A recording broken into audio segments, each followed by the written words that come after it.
This ESPN podcast is brought to you by Geico. 15 minutes could save you 15% or more on car insurance. Visit geico.com.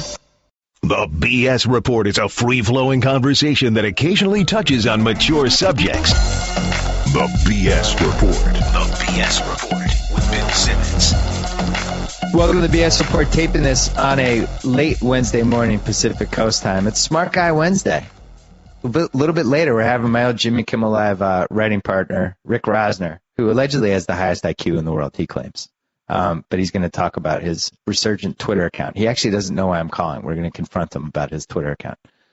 But first, the editor, sports editor of the nation. Sports editor of the nation or just editor of the nation? Sports editor of the nation, but I'm the only one who writes sports for them, so technically I edit myself. He owns the sports corner at the nation. Yeah, got it Dave cornered. Zirin. Dave Zirin, pleasure to have you. You've actually you've been on Grantland a couple times. You wrote about the Redskins and that whole nickname saga, which hasn't really officially become a saga yet, but it's headed that way. And then lately, the upcoming Olympics in Russia. I want to talk about the Redskins quick because I mentioned this in a podcast yesterday, and a couple people emailed me about it and seemed to agree. So all Robert Griffin has to do is just say in one interview that the Redskins name makes him uncomfortable, and that name's gone next season, right?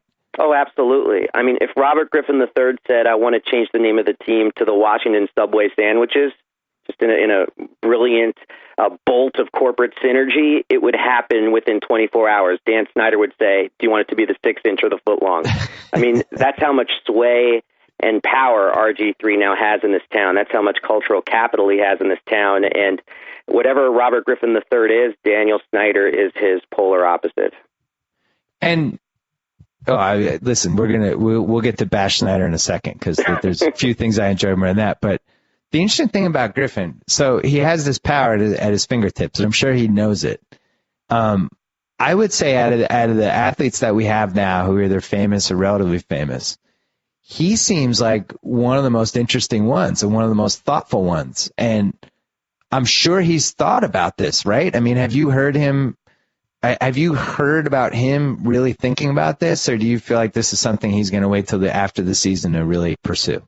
Well, a couple things. I mean, first and foremost, we know he's definitely heard about it because Rock Newman, you remember Rock Newman, the boxing impresario of Riddick Bowe?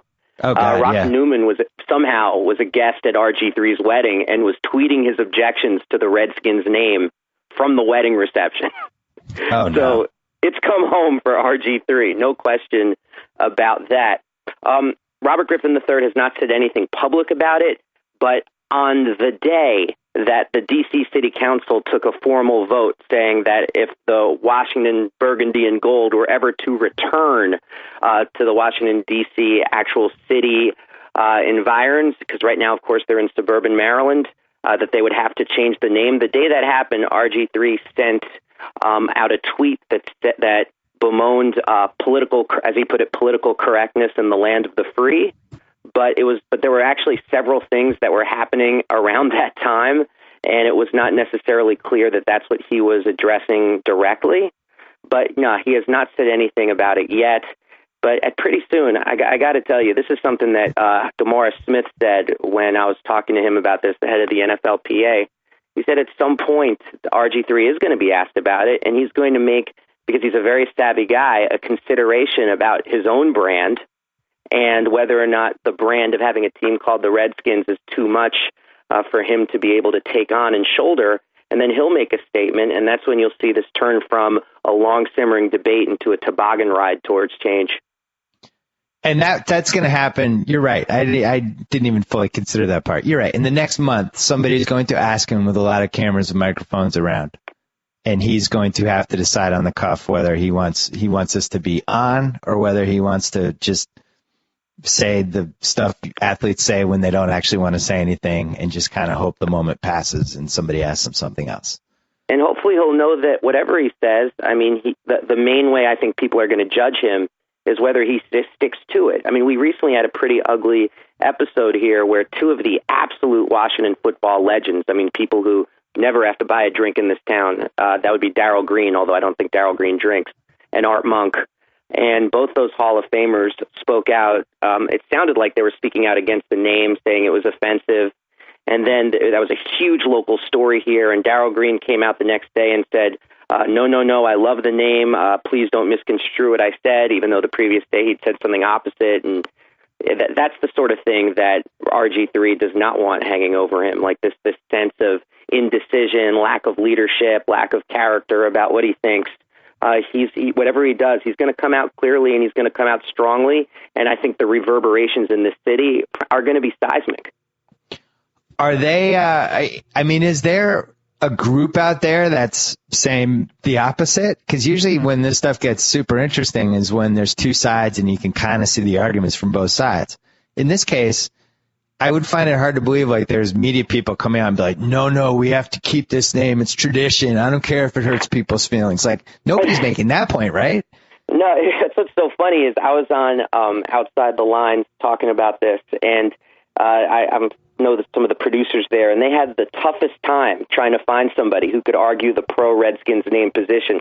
They couldn't find anybody from the team to argue it. They couldn't find any of the local Washington Post or Washington Times sports writers to come on and do it. And they finally had to find a guy who runs a blog to come on and talk about why he liked the name. And he said, wait a minute, the word Oklahoma means state of the red man. Do we now have to change the name of Oklahoma? And right. It wasn't, I actually gave him some props on the air. I said, look, man, it's good. At least you have more guts than the people for the team. You're willing to come out here and actually defend it. But no, it's really not that kind of debate where anyone is going to come out publicly and say this name is a wonderful thing. It's a Twitter-based debate. It's definitely a debate you can get in the barbershop or in a bar or on a corner. But as far as someone coming out and trying to politically articulate the glory and history of the name Redskins, that's a much tougher thing to find. What are some of the other team names that you think will not be around 10 years from now? Cleveland Indians? I think Cleveland Indians stays, but the mascot, the red face step and fetch it, that's going to be a thing of the past. It's hard to believe it's a thing of right now. Oh, what's that? I said it's hard to believe that mascot is a thing of right now. Yeah. Much less a thing. I mean, it seems like that should have been gone by now. It's kind of, it looks like something the Simpsons would do when they're doing like a parody of like a 1950s TV commercial or something.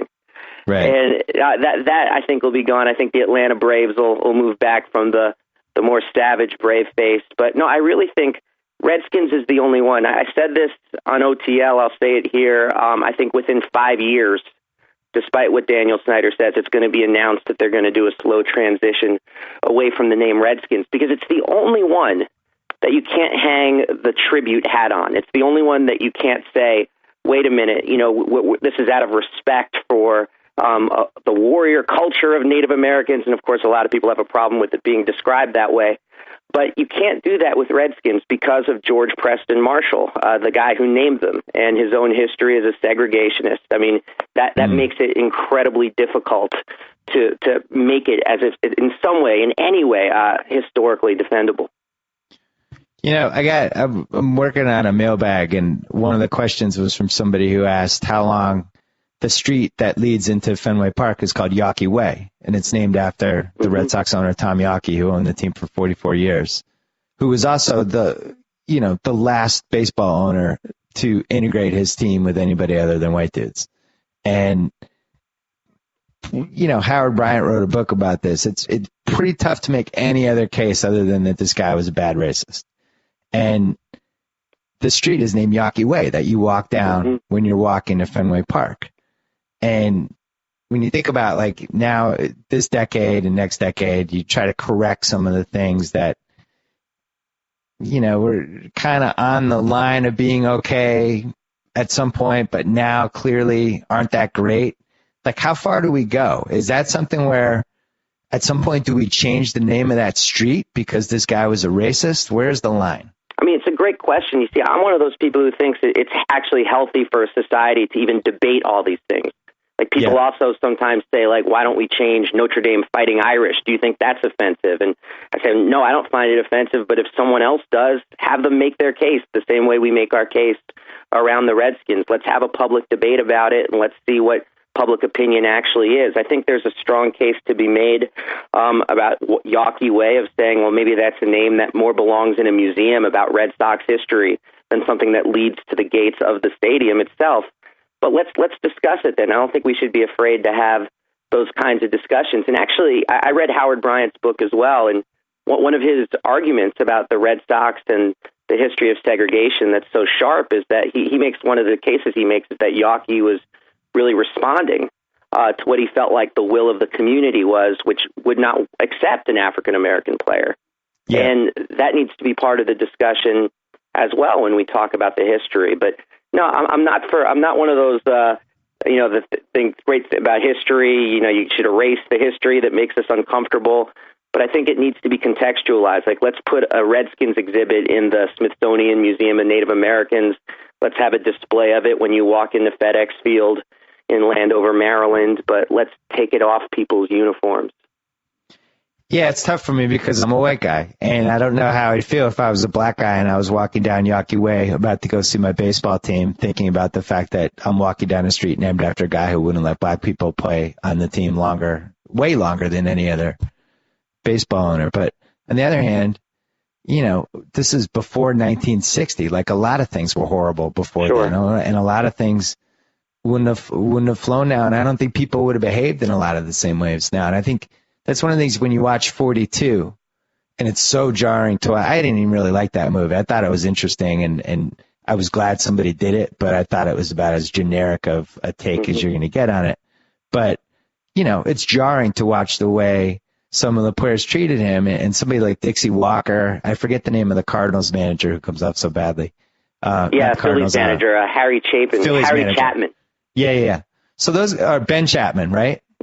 Yeah, Ben Chapman. That's right. Ben Chapman. So, and those guys come off horribly, but we're also judging them from a 2013 lens, so it seems a cajillion times worse, and it's hard to imagine those guys would act like that in 2013. So that's the part where it's like, I think it's good to talk about this stuff. I don't know how I feel about the Yawkey Way thing. I do feel like if you're going to have a street named Yawkey Way, maybe not a bad idea to have a statue for Pumpsy Green or Jim Rice, or you know what I mean? Like, there's maybe some way to balance that a little bit better. Mm-hmm. I'm not sure. I think it's important. I have to say, like, it's a really important thing what you just said, and I just want to underline it about taking a second and just thinking to yourself, like, if I was a black guy, how would I feel walking down this street? I think that's the thing that I know just here in D.C., where it's only 0.6% Native American in the entire region. And of course, 500 years ago, it was 100% Native American. You don't really get people, when I get in these Twitter debates, like even trying to take 1 second and think, okay, if I'm a Native American person, how do I actually feel about this? Or if I had to go up to a Native American person and defend it, how would I explain it to them that a team called the Redskins is okay? I mean, I think that sort of like very basic empathy is critical when we have these discussions. Yeah, and really the only way you can do it is, but come on, man, it's tradition. Yeah. It's what our team's name, man. Like, I don't even know how you defend it. The Olympics argument is much more interesting. You wrote about that recently for Grantland. And this is a really good sports debate because there's multiple angles to take. I don't know if there's a right answer or a wrong answer. I'm actually on your side with this, or whatever side that side is named, but I'm not a believer in boycotting Olympics. I would much rather go to the Olympics and make a statement when you're there. I mean, I just feel like you can have more of an impact when you're there and you're talking about it and you're raising your objection to it and you're saying things like, this is terrible, blah, blah, blah. That's much more effective than just not showing up. Then it's like, then you've just boycotted it. You've taken all these athletes. It's only a thing that happens once every 4 years. Now you've removed the one thing they've been working for 20 years. And on top of it, I'm not even sure for a good reason. Like, I really do feel like you're better off going and making an impact when you're there. And it seems like you agree, right? Absolutely. You're always better off showing up and making a stand. You're always better actually being heard. It's like John Carlos said from 1968, who I quoted in the article. He said, if we'd stayed at home in 1968, which was an open, live discussion, like, should we just stay home instead of going to Mexico City and raising our grievances, no one would have ever heard what we had to say. And then, of course, we wouldn't be discussing it right now. I mean, the same way it's a very little-known part of Kareem Abdul-Jabbar's history that he stayed home in 1960. I mean, can you imagine? I mean, you're a Kareemophile, and so can you imagine how that would have shaped so much of Kareem's career if in 68 he'd won the gold and raised his fist from the gold medal stand? I mean, I think people... Oh, sorry, go ahead. I think it would have been one of his defining moments, if not his number one. And I don't even think, you think about all these years later, do people even know Kareem didn't go to the 1968 Olympics? No, I don't think That's the thing. Like, when you're talking about historically, it's like eventually nobody's going to remember, but they're always going to remember the people that went and did something. They're always going to remember Jesse Owens in 1936. They're always going to remember John Carlos in 1968. And odds are they would have remembered somebody in 1980 in Russia in the Summer Olympics that would have done something about Afghanistan. Well, the same way we remember, and as you've written about it a great deal, the 1980 U.S. hockey team. Yeah. I mean, it's just like sports is politics by other means.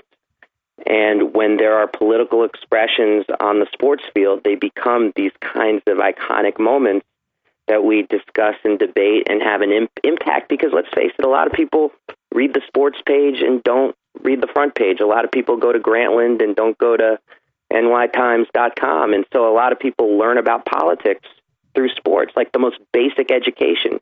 So how do people know what gay rights are and how gay people live in Russia? Well, a lot of people are going to learn if people show up to Sochi and raise some hay. And that also, I think, would have a very positive impact on the atmosphere in Russia itself, because the debate about gay rights has become incredibly stultified there. And it would just give it more oxygen for the people who then, of course, have to be there when, the circus closes up and everybody goes home. And plus, you're going to have some gay athletes involved who are going to talk out about it. I mean, some have already come out and talked about stuff, Exactly. Straight athletes as well. I mean, it's who see themselves as allies. Nick Simmons, the 800-meter silver medalist runner, just at the Moscow Games, he spoke out. He said, "I'm willing to do whatever it takes in Russia, short of going to jail." And I thought that was a very wise way to phrase. I'm sure that calmed his parents down a little bit. But it says something about how touchy the situation is, particularly with the International Olympic Committee, and how unwilling the IOC is to actually have anybody's back. That the Swedish athletes, these two women, all they wanted to do was paint rainbows on their fingernails. And their Olympic Committee told them that if they did that, they'd be sent home. I mean, it just tells you just how electric everything is over there right now, and how nobody wants to be shocked. And I think we're headed for some serious Sochi fireworks. Yeah, it's interesting. The way sports works now, and the 24/7 news cycle and stuff, things get blown out of proportion, and we hear a lot of hype for things, and watch out, this is going to happen. I actually think this is the one case that I can think of recently where it's going to be much bigger than people realize. Mm-hmm. And I think it's going to dominate the weeks leading up to that Olympics, and then the Olympics itself. And then there'll be meta stories on top of meta stories, like there'll be pressure. Well, will NBC send Rachel Maddow to cover it? Will Bob Costas speak out about it when he's anchoring? What are NBC's considerations going to be? Will famous athletes who are former athletes be able to allowed to travel to Sochi, like a Greg Louganis? Because remember, Joey Cheek wanted to travel to China in 2008. And because he wanted to raise some issues about some of China's politics, and they rejected his travel papers. And the IOC didn't have Joey Cheek's back. That's an Olympic medalist in the winter sports. But all of these things are going to become stories as well. And it's really the coolest thing about the Olympics, other than the competition itself, is it reflects whatever time you're living in. And it's every 4 years. It's almost like a snapshot of here's what's going on right now. And I think 2014, this is going to be an even bigger issue than it is in 2013, especially as you see more and more people who have high profiles come out. We just saw last week a WWE wrestler came out. Yeah. And it wasn't even that big of a deal. No days off Darren Young. Yeah, and it wasn't even that big of a deal. It was like a blip. The Jason Collins thing was a really big deal, but wasn't a big deal. You know, I don't think ultimately people are like, all right, cool, whatever. I think we're headed for something in the NBA that I'm not sure people are totally prepared for, and I think the league is dreading it a little bit. Actually, I don't want to say they're dreading it because that makes it seem like they don't want it to happen. But I think it's going to be a thing. The NBA has a lot of religious people who either coach or play, and a lot of those people, whether they're going to say so or not, might have a problem if Jason Collins is in the league, that a gay guy's in the league. They would have a problem with his lifestyle. And I think at some point somebody's going to say something dumb. I really do. I think somebody's going to not be able to resist the urge to either put him down or make some comment about how they don't agree with his lifestyle or whatever, and it's going to start a storm. He's got to get signed first.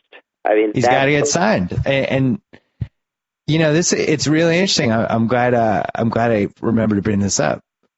If he doesn't get signed, I think that's bad. Now, the flip side is he was at the end of his career, and every year they add 40 to 50 new guys from the draft into the league. So it's supply and demand. That means you add 40 to 50 new guys. That means 40 to 50 guys are out.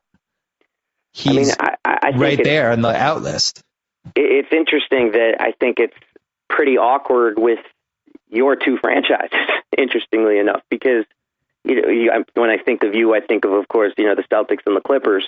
Right. And the Clippers, of course, Doc Rivers had nothing but complimentary things to say about Jason Collins when he was with the Celtics. The Clippers need help in the front court. They certainly need people who are seen as very smart locker room guys and vets who can help DeAndre Jordan. And on top of that, they really need interior defenders because that was the reason they stunk in the playoffs last year, and that's the reason they're not going to win the title this year. So out of anyone, they have the best case to sign him. Yeah, and it was a little surprising to me when they had the chance to and didn't, given what Doc had said. And then, of course, you've got a Celtics team that could also, obviously, they know Jason. Jason got cheered throwing out the first pitch at the Red Sox game, marched in Boston pride, sees Boston as a second home, liberal city, of course, and obviously a team that's very callow, that could use a veteran guy once again. And it's just, to me, it's just it's getting a little bit awkward. I mean, yes, he's at the end of his career, but this is somebody who before he came out was seen as just an A+. He is going to help mature your young guys. He's 7 feet tall. Certainly, it would seem like there would be a place for him in the league. Yeah, and the Celtics have an issue. I actually think they would sign him, but they actually have a roster number issue because they added so many guys in that Nets trade. I think they have, I'm looking at the roster right now, they have 15 guys under contract right now. And if I'm looking at that list, really the only guy they're probably going to waive is Dante Green because I don't think his contract is guaranteed. I think Otis Birdsong was the only net who they didn't get in that trade. Right. The Clippers is a lot less defensible, and especially when Doc, let's see how many guys they have. They have 5. They have 14, so they have a spot. Doc was so effusive about how much he loved coaching Jason Collins last year. And then you look, so they have Ryan Hollins, DeAndre Jordan, and Byron Mullins. So technically, I guess you could say they have 3 centers. Byron Mullins, of course, a bit of a stretch. Yeah. And literally a stretch because he's like a stretch 5. He doesn't go within 10 feet of the basket. Yeah, that prized stretch 5, which is the key to any championship success. It's going to be fascinating to see who signs him. I think it's really bad if somebody doesn't sign him. Yeah. And I don't think this was the reason he came out, but in a weird way, a really good strategic move by him because he's somebody that might have been the last year of his career. And when you talk about numbers and the 40 new guys coming in, he's on the chopping block list. And now it's going to look bad. And especially you talk about Stern, who only has 6 months left. And this isn't one of the storylines he wants during his victory lap, I don't think. No, and I think it was Mark Stein. He did a poll of general managers like the week Collins came out, and half the general managers said on basketball ability alone and locker room, 50% said absolutely he should be in the NBA. And that's a big number, 50%. And so that he can't find a job on any of those teams, it'll say more than I think David Stern would want. I wonder if he's going to come out and say something. He's going to say, like, I want to play again and I can't get signed. Yeah. I mean, I think on the other hand, it would look like he was, but on the other hand, it would kind of look like he was complaining and trying to, kind of manipulate the situation. Maybe it wouldn't help him to do that. I don't know. Or maybe he doesn't want to play again. I know he talked to the Pistons. That didn't go so well either. No. I mean, my goodness, someone who wants to go to Detroit. Sorry, I couldn't resist. But I was gonna say it's one of those things where the NBA it likes to put itself forward a lot of the time as being ahead of the curve, and this is not dissimilar to what we're talking about with the Redskins. It's like I think if we can learn anything from sports in the last 100 years, is that it's much better to be Bear Bryant than Adolph Rupp. Like in other words, you don't have to be Martin Luther King with a clipboard. You don't have to be that guy, but you do need to at least look like you're bending towards more inclusivity, towards more tolerance. Because if you look like you're standing in the way of that, I mean, that really is how history will define you, fairly or otherwise. Let's hit two more quick things. A-Rod, too big of a story or not big enough of a story? A way too big a story because it overshadows the real story that every other player pinched, save Ryan Braun, went through the Dominican Republic pipeline. And the fact that steroids are legal and available over the counter in the Dominican Republic is not being talked about nearly enough. I mean, Major League Baseball wants to have its anabolic cake and eat it too. That's the story about this that needs to be discussed. What about, so you think this is like a Jamaican Sprinter type situation?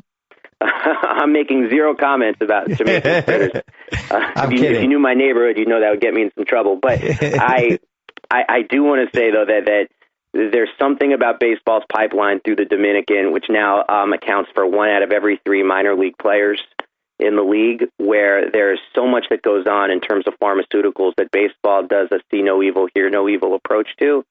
And I think that's where the discussion needs to be. Like, if you want a clean sport, and frankly, if you want the people who play the sport to be healthy people, then you have to figure out a way to keep it out of the hands of teenagers who are in desperate poverty, who are trying to get their MLB lottery ticket punched.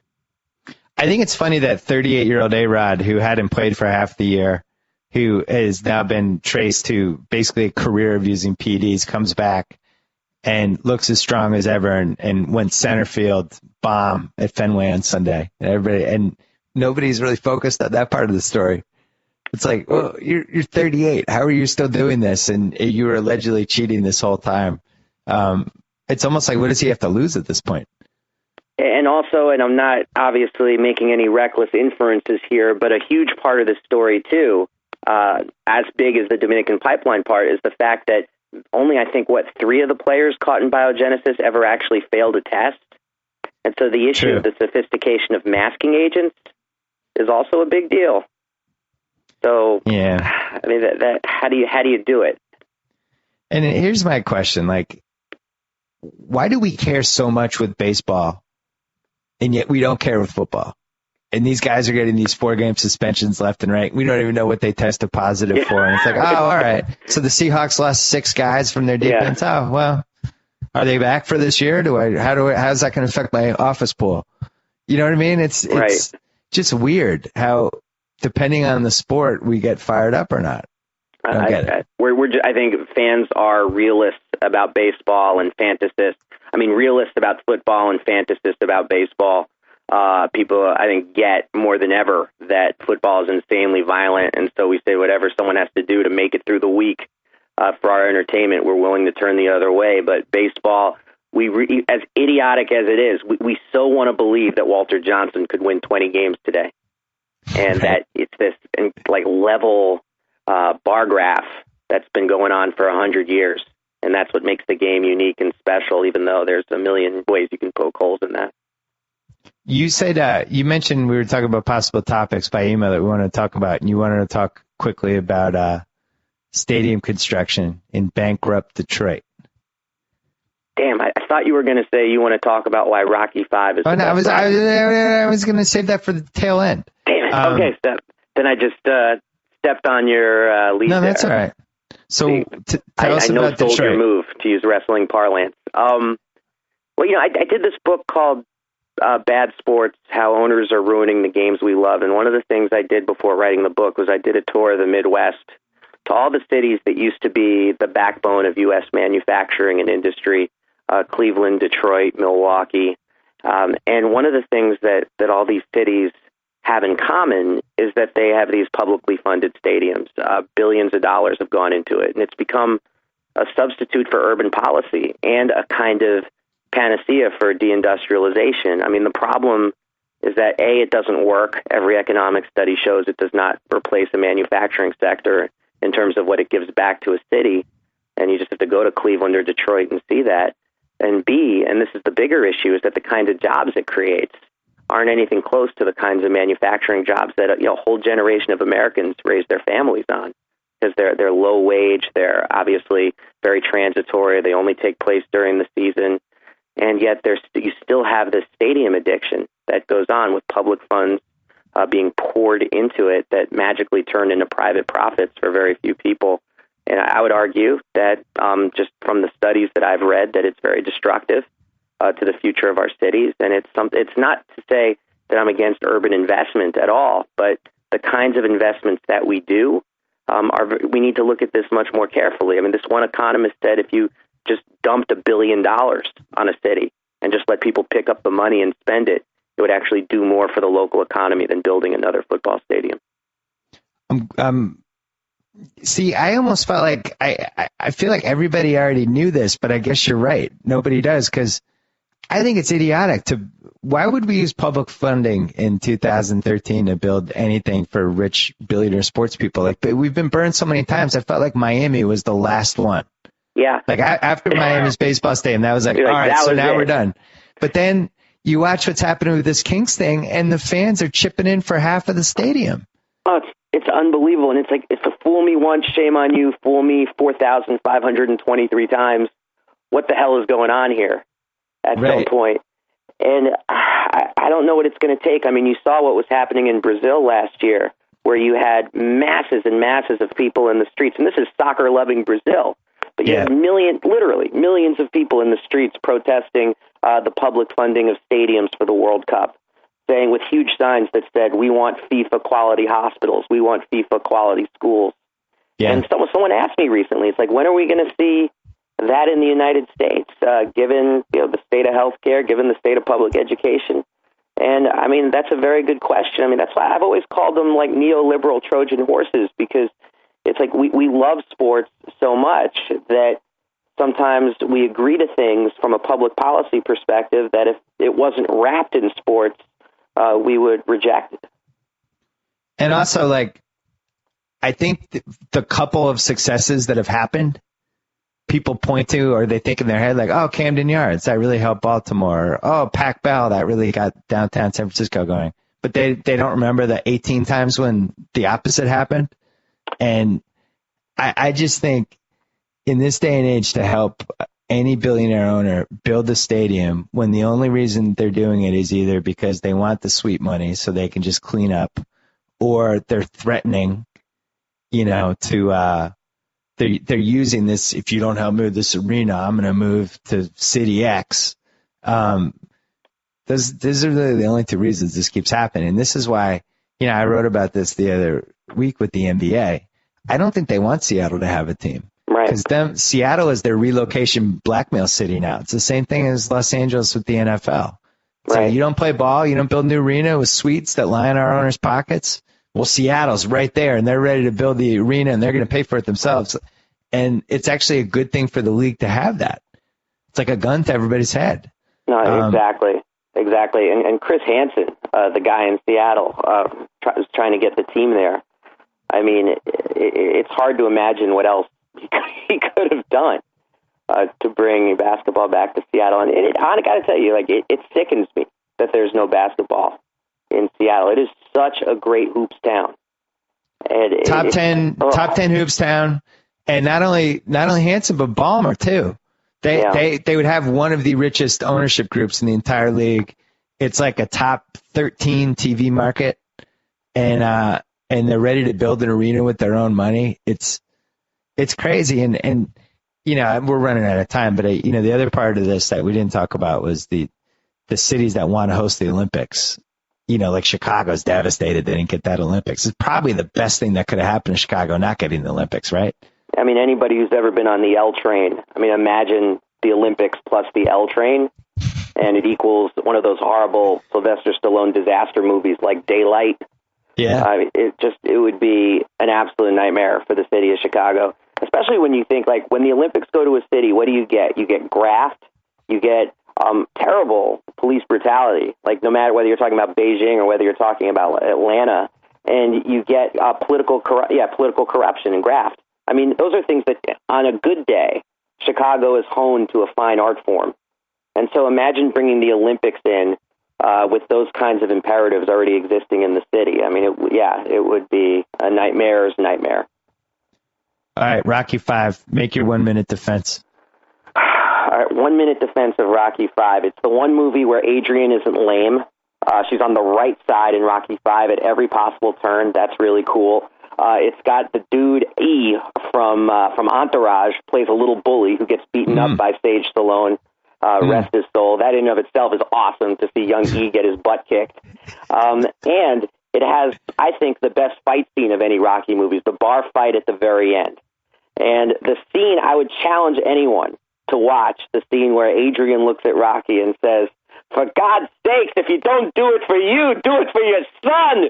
You're losing him, Rocky." And if you don't feel a tear at that point, if you don't feel a lump in the old throat, I question whether you have a pulse. I'm going to have to watch it again now.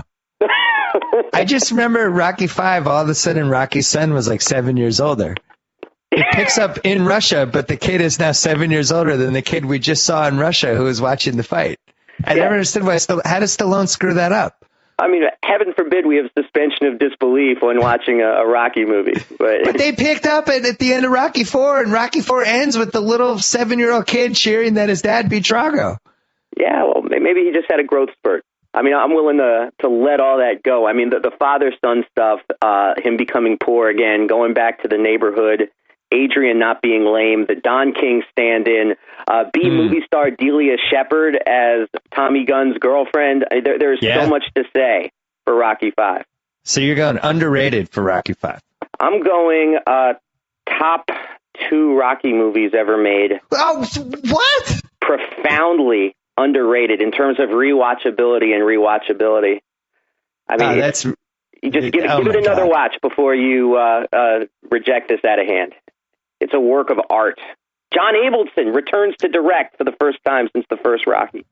I'll give it another watch to determine if it's not on my bottom 25 anymore. Maybe you just can't quantify the disappointment walking out of the theater after Rocky V that I felt. So maybe I just can't shed that disappointment. Maybe the baggage of that has been saddling me. I mean, the first time I saw it, just to full disclosure, I was 16 and it was part of a quintuple feature. The day Rocky V came out, it was a radio stunt where if you could stay and watch all 5 in a row, you got a gold boxing glove necklace. And without even going to the bathroom. And I stayed for all 5 Rockies for 12 hours. And so maybe by the time I left, I was a little touched in the head. But I got my necklace, man. It turned my neck green, but I got the necklace. Dave Zirin, we can read you at the Nation. Yep. We can read you on Grantland occasionally. And if you want to get his new book, it's called Game Over, How Politics Has Turned the Sports World Upside Down. Thanks. That was fun. We'll have to do it again soon. Smart Guy Wednesday. My privilege. Thanks. All right, Smart Guy Wednesday will continue with my buddy Rick Rosner, a.k.a. the smartest man in the world, or so he claims. But first, a word from our friends from Subway. Kick things up a notch with a Subway Buffalo Chicken $6 footlong special. Grilled chicken strips tossed in kickin' buffalo sauce and piled high atop freshly baked bread like Italian. A $6 footlong special this August only. Subway, eat fresh. All right, we can't have Smart Guy Wednesday without our next guest, the smartest man I know, as well as the weirdest man I know, my old friend from Jimmy Kimmel Live, Rick Rosner, still one of the writers there. Hey, how are you? Good.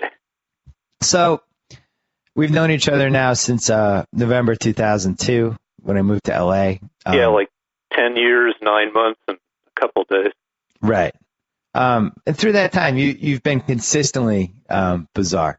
And I don't think this is one of the top 10 strangest things you've done since I've known you. But in the last week or so, you've decided to amp up your Twitter presence. Yeah, I've gone a little nuts about it.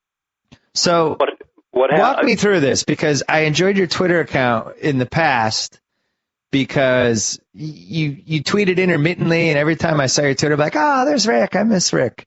Now you're tweeting 10, 15, 20 times a day, and I want to know what's going on. All right. So at work, people send in books hoping to get their people on the show. Yeah. So we got an advanced copy of Rob Delaney's book. The comedian. Yeah. Who apparently has been made by Twitter. Oh. And I also read Kelly Oxford's book. Yeah, another Twitter comedian. Yeah. So I decided that Twitter is really a thing. And you decided this in 2013?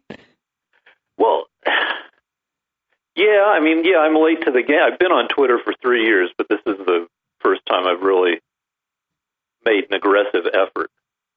Right. So, and then Kelly Oxford, Jenny Johnson came out here because of Twitter. And so you're looking at the comedy landscape and you're thinking, I'm Rick Rosner. I've been on Jimmy's show since the inception. I'm one of the 3 remaining writers from the first batch of people who were hired.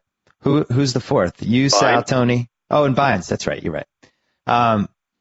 And you start looking around at all these comedy writers who are succeeding on Twitter and getting book deals out of it. So I'm just trying to get into your brain, which has That's a 180. That's exactly the thinking. Okay, because that's what I figured. Because you have a 180 IQ. You look at this mathematically and you think, oh, so I'm going to amp up my tweets, and eventually this is going to lead to a book deal. Well, I've got a proposal and a co-author, and the proposals. Well, it's been done, but we revamped it, and it's almost ready to go out again. And I guess in books now, your social media presence is a thing.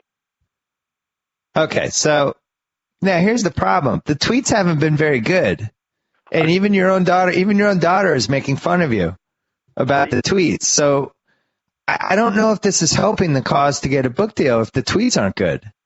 Some of the tweets are really good. Oh, you're saying. And some of them aren't. Well, let's go over a couple, and you tell me which ones you thought were good and which ones you didn't. Okay. Due to global warming, Florida will be entirely submerged by 2100. More strippers for Georgia. Would you go plus or minus for that? Let's do this on a scale of 0 to 10. Okay, what was that one? Like a 4.5. Okay. Semi-hacky, you know. Freaking Florida equals strippers. Add up the Breaking Bad numbers, subtract the lost numbers. The result is the number of years until you get a girlfriend. Oh, it's in the 6s somewhere. And that might even be a 7. Okay. Hold on, I got to dig back a little further. Of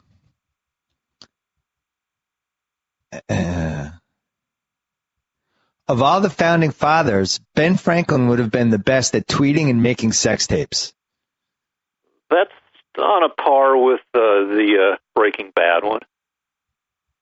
I'm going to go a little lower. Okay. I'm going to say that was like a 3. All right. Young people, it doesn't have any context to it. It's just kind of free-floating, which probably loses at points. Nice to see high school unpopularity fueling the resentment engines that power Twitter popularity. I like that. You actually, that was somewhat thoughtful. I'm going to give that a 7. All right. 7.5 maybe. All right, well, here's one. Here are the ones where you kind of get in trouble. Was going to write a high school movie about a vampire who falls in love with a narc, but now it's a tweet, so I don't have to. Now, that didn't make me laugh, but I felt like you were trying to be funny with that one. Well, I don't know, because for years I thought, but even before like the sexy vampire wave, it would make a good, crappy movie where you've got 2 people who don't belong in high school at all. You've got a narc who's like 22. She's been assigned to high school because she was a traffic cop. She got hit by a truck. Now her leg's all messed up. And they need to put her someplace. So they send her back to high school. Because every year there are a few dozen people go back to high school as narcs. And then she meets this guy who looks 17, but he's 300 years old. Right. Because he's a vampire. And then, shit happens. The fact that you had to spend that much time explaining the tweet, I think, is confirmation that it didn't work. We should mention that you went back to high school not once but twice. Yeah, that's why I think it's fun when people who shouldn't be in high school are in high school. And not twice, twice, plus an unsuccessful third time. I guess I forgot about the unsuccessful third time. So really, you went back to high school 3 times. Just the third time you didn't succeed. Yeah, because of Prop 13. They didn't have the money to admit a new student that late in the year, they said. But the first time you did it. You didn't you go through the whole school year? No, the last time I did it, when I was 26, I started at 26, graduated at 27. You went through the entire high school year as a senior at age 26. Including summer school. Including summer school? Yeah, because if you're going to do it, you want to enter at summer school, because I think people's guard would be more down. You're just some other messed up kid, needs to make up a couple classes. Then you're in the system, and I forget that. I know the answer to this, and I just can't remember. You didn't date anyone in high school when you were 26, right? I had a high school girlfriend, but she was in on it, and I told her, because of the situation. Oh, also, this was back in the 80s when this was a lot less creepy in everybody's mind. But I said, here's the deal, and we're not going to mess around. We're not going to fool around. I'm not going to put any moves on you, because it's just not a good idea. Right. Well, she was okay with that. To be fair, this was also creepy in the 1980s. Yeah, but I think it's creepier now in retrospect. Yeah, now people look down on it, and probably there would be, I would log on to AOL, and you'd be the front page story about guy infiltrated high school now under arrest. And then all these parents would be weighing in on the message board about how probably, but in my defense, the woman who was my fake legal guardian in high school the last time, we've been married for 22 years. Oh, that's it. And you reproduced. Yeah. Well, it's still a little creepy. Yeah. All right, a couple more tweets. You can't give yourself a nickname, but you can give yourself a wedgie. And that's pretty low down there. I would say that's a 1 or a 2. Yeah, but somebody liked it. If somebody gives it a star, that doesn't count for anything. Now, here's a franchise that I think I'd like to see a little bit more of. Genius Life Tip. Because technically you're a genius, right? Your IQ is at a level that you're considered a genius. I've taken a zillion IQ tests, and on most of the ones I've taken, I've gotten the highest score that anybody's ever got. What's that? What range are we talking? 185, 190, higher? Between the 170s up to the upper 190s. Wow. So one of your Genius Life tips is proudly tell people you have hair plugs in case they think they're not sadly obvious. Yeah, especially in L.A. where you really should be able to recognize hair plugs. Now, I can vouch firsthand that you do that because it is one of the first things you bring up when you meet people. Yeah. You just get it out of the way. Yeah, and that way, they're not always sneaking looks at my forehead. They can look at them, they can go, not too bad, and think, yeah, that's horrible. And we move on. Here's another Genius Life tip. Bench for sucking at 8th grade PE. Calculate powers of 2 to avoid getting a boner at the girls in their PE uniforms. Now, I think that veered into the creepy a little bit. Well, all right. I was in 8th grade. I couldn't do anything in PE. I was a complete spaz. Yeah. And everybody was playing basketball. I didn't give a crap about PE, but I'm in 8th grade. I'm looking at the girls on the other side of the gym in their little uniforms. And it's not creepy when you're in 8th grade to look at 8th grade girls. I totally agree. But okay, I think it's creepy to then fondly look back and think about it now when you're in your late 40s. Well, I'm not. The girls is not the fun part. The fun part is what I did about when I got my little 8th grade boners. I would freak out because I might get pulled off the bench for the last minute of PE, and you can't go you can't come out there with a boner, so to fight it, I would do powers of 2 in my head. 1632, 256, 102, 42, 48, 409, 68192, 16384. I eventually got up to like 2 to the 30th, which is like 1,073,000,000 or something. And at some point, your boner dies. I think I don't know. It was just, I don't remember exactly what it did to my boner. Probably it helped me concentrate on not having one. Okay. But it did help me, like, really do a lot of powers of 2. Well, speaking of your penis, here's another genius life tip. If you absolutely must show your penis to strangers, become an art model. Yeah, you think about, like, I've shown my thing to thousands of people, and I haven't run for office since high school. Good idea. But, like, I don't get in trouble for it, and even my wife is more or less okay with it. Because you've been art modeling the whole time. But, like, you look at Anthony Weiner, and just, he's got this compulsion, and I don't know, it would be weird if he became an art model, but it wouldn't be weird if at some point he'd been an art model.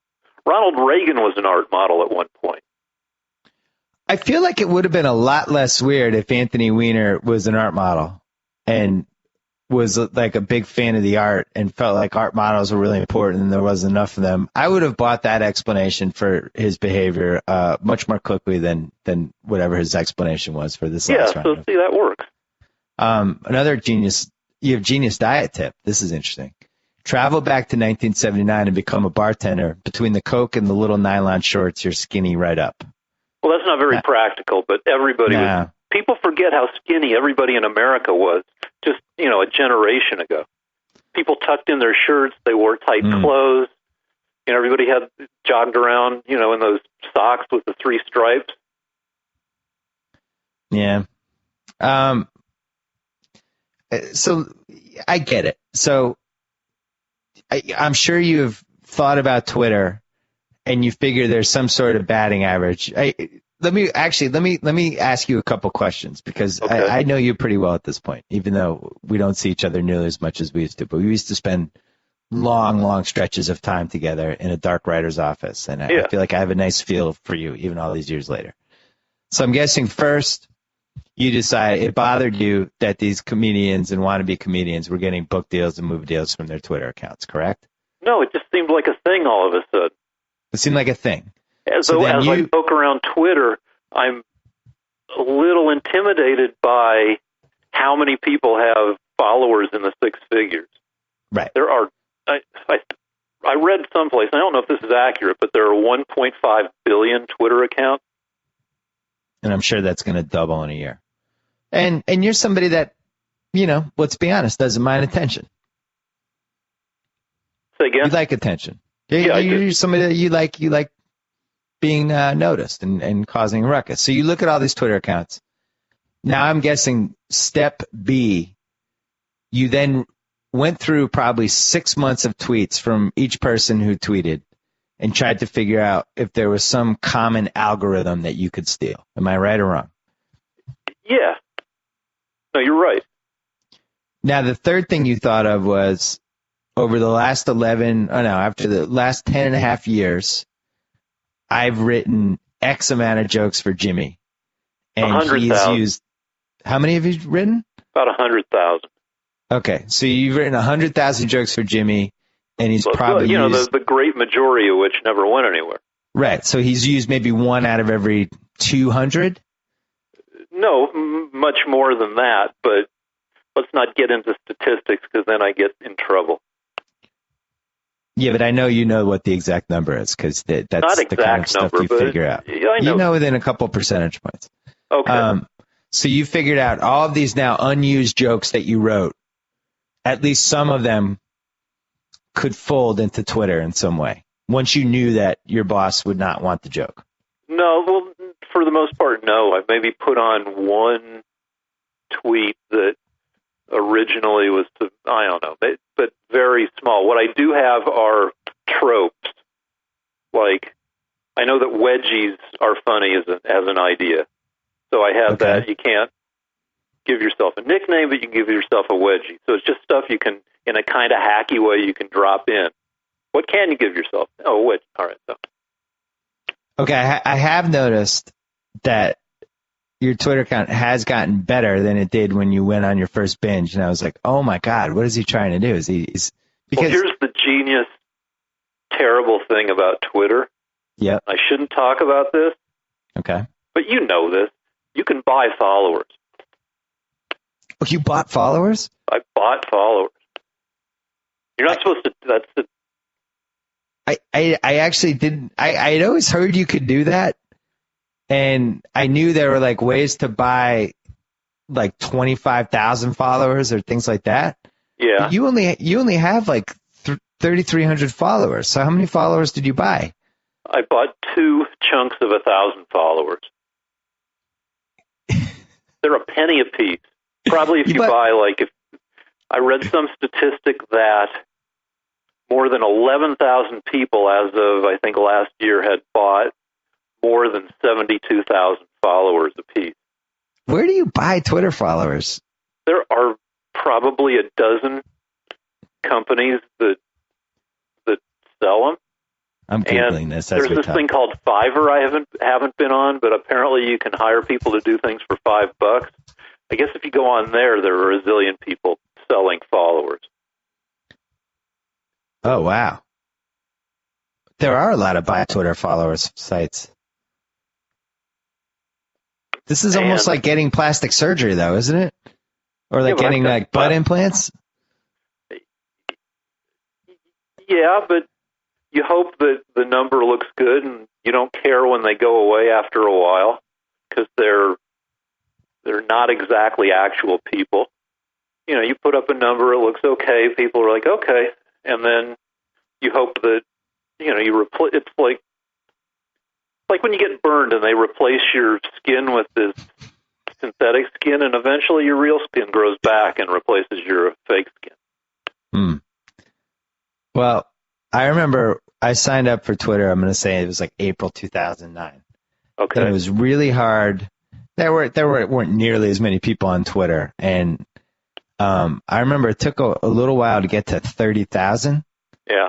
But then as soon as I got to 30,000, it seemed like the followers just would add incrementally, like right around the same rate every day. And I thought that was really strange. And it made me wonder, I'm convinced, like I have like over 2 million followers. I'm convinced probably like at least 50 to 60 to 70% of them have to be not real or defunct accounts or you can go online and read the statistics for the percentages of like Bieber. Right. His followers are full. Last year, Mitt Romney got in trouble because his account jumped by $100,000 within a few days. Oh, Jesus. There's an Australian politician now who's being looked at because his thing jumped. You know, remember when Avril Lavigne bought like a zillion YouTube views and became the most viewed person on YouTube for a while? I actually don't. I'm not familiar with this whole world of buying page views and Twitter accounts. It actually sounds kind of interesting. I wish there was an idiot's guide that I could read that summed up like all the highlights over the years. I go to my followers and go click on some of them. They're interesting. They're like snippets of other people that are pasted together into these composite people. A picture from someplace, you know, that they probably grabbed off of Google Images, plus like. Anyway. So I know how things work at Jimmy's show. And you started doing this. They were still taping shows. Now you guys are on hiatus. And Sal, who follows anything and everything that's going on, I'm sure noticed that you were all of a sudden tweeting a lot. What was the reaction in the JKO office as you went under this Twitter transformation? Well, you know that Sal gives people points for weirdness. Yep. So he likes the Cody Awards. Say again? Yeah, the Character of the Year Award. So Sal, for those people who don't know, Sal gives out the Character of the Year every year. And really you have the Emmys, you have the Oscars, and you have the Cody Awards, which is Sal's award where he tries to figure out who the strangest person in his life is. And you've really been like the Meryl Streep of the Cody Awards. You're always in the top 5. He wins every year. Well, Meryl Streep hasn't won that many times. You're nominated a lot. You're always in the nominations. I'm usually in the top 6. I feel like you almost get penalized because you're so smart that people feel like you're intentionally trying to do some of the weird stuff. And so it's a little bit like how people judge Barry Bonds with some of the records that he set. People think there are PEDs involved. And in your case, it was like brain PEDs. Whereas Brad is just a natural character. He's doing all the stuff he's doing because he's Brad. By the way, we're premiering a new segment with Brad on the Grantland channel this week. Oh, congratulations to everybody. Oh, yeah, it's called Breaking Brad. So each week he's going to give his impressions of the show? No, he's actually going to rant about different things that are bothering him. We've only filmed a pilot episode, but I think it has a lot of potential. Jimmy actually named it Breaking Brad, which is a great title. That's and allows awesome. us to do the theme song. Wherever you're filming him, make sure there's a lot of stuff he could actually break, because if he gets mad enough, he will pick stuff up and knock stuff over. Right. Brad, for those who don't know, Brad is somebody who works as a producer on Jimmy's show, and he's actually been on this BS report a couple of times. We called him Mad Brad. Now we're reinventing him as Breaking Bad, but he will be on the Grantland channel later this week. Anyway, so Jimmy's office reacting to your new Twitter career. How much did he take? Not too much. I consider it to some extent productive because it's exercise. It's like going to the gym for coming up with one-liners, which is my job. So anything that makes me better at that, is not bad. Yeah, but what if you're in the old days you were thinking about just writing one-liners for Jimmy, but now thinking about writing one-liners in 140 characters, now that's using different parts of your brain. What if that screws up your Jimmy writing? No, I think that'll be okay. And if this gets in the way, then I'll pull back, because the Jimmy thing is much more important than this. I do worry that you won't pull back, though, because you become obsessive compulsive with stuff. I mean, we've seen you. You're a man of routine. You work out multiple times during the day at gyms.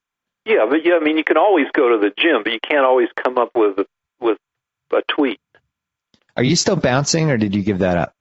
The place where I used to work turned into a bikini joint. I'm not even going to ask what city that place is in. It's a weird transformation for a bar. Yeah, and I don't think I went in there a couple times to see how it was doing, and there was nobody in there. There were no customers and no bikini ladies. So I think eventually it reverted back. But so maybe Tarzana, it's too far to go to for the joy of catching a fake ID every couple of weeks. Right. We should mention Errol Morris did a first-person TV series. It was TV series, right? What channel was it? Yeah, it was IFC. IFC. You were one of so he profiled different people that he was fascinated by. Yeah. He did a whole show about you. And we had a tape at Jimmy's show that we all watched, and we loved it, and had no idea that eventually, down the road, YouTube was coming. It's now on YouTube. Yeah. If you search Rick Rosner on YouTube, the entire Errol Morris documentary series is on there in multiple parts, and the big part of it was about you and Who Wants to Be a Millionaire, and you got an answer wrong, but really you didn't, and it tortured you for years and years. Yeah. But now you're fine. Mostly, yeah. Why? Mostly. Why has there not been? So it seems like the game show. Here's something you should put your energy toward instead of boosting your Twitter account. Okay. The game show is cyclical, right? Like every few years, there's a hit game show. Everybody gets fired up for a game show, and then the network orders too many of them, and they beat it into the ground, and then the fad's over. Yep. So we just saw that happen with Deal or No Deal a few years ago. It happened with Who Wants to Be a Millionaire at the beginning of this century. Yeah. What is the next great game show, and why hasn't somebody invented it yet? Well, there needs to be game/reality, and people are just starting to poke at this where everybody should be sick of dumb people on reality shows. Because dumb people are limited. They're generally dumb in a few predictable ways that we've seen now. Yes, but we've seen in every form. Smart people can be just as messed up as dumb people. And so there needs to be a reality/game where you take a bunch of smart people or self-proclaimed smart people and you put them in a house together and give them challenges. And there are little, blips here and there, projects and development and stuff. And not much has come to fruition yet, but I think that's going to be a thing. I really like this idea. Or like an American Idol of smartness, where you each year you find America's smartest person. Do you feel like you turned 50, right? I'm 53 now. Yeah. Do you feel your brain slipping at all, or do you feel like you're as sharp as you were once upon a time? If you look around in LA traffic and traffic everywhere, the people who are physically unhealthy, there are a lot of those people who look like their brains don't work very well. Yeah. And if you do PET scans on somebody who's physically unhealthy, you see that their brain is not firing. Anyway, I've got the OCD about going to the gym.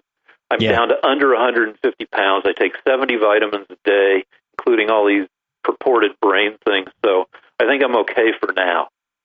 Right. You bring up an interesting point. A lot of really successful people, when you read about them, they're always like people who are up at 4:30 in the morning. They're going to the gym at 5:30. Yeah. It seems like a recurring theme, right? Yeah, though that's partly like a sharky attitude.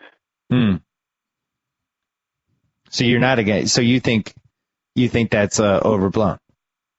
No, I think it's a good idea, but it's also I don't think going to the gym necessarily is what makes them smart. I think it's just kind of consistent with an overall kind of aggressive attitude.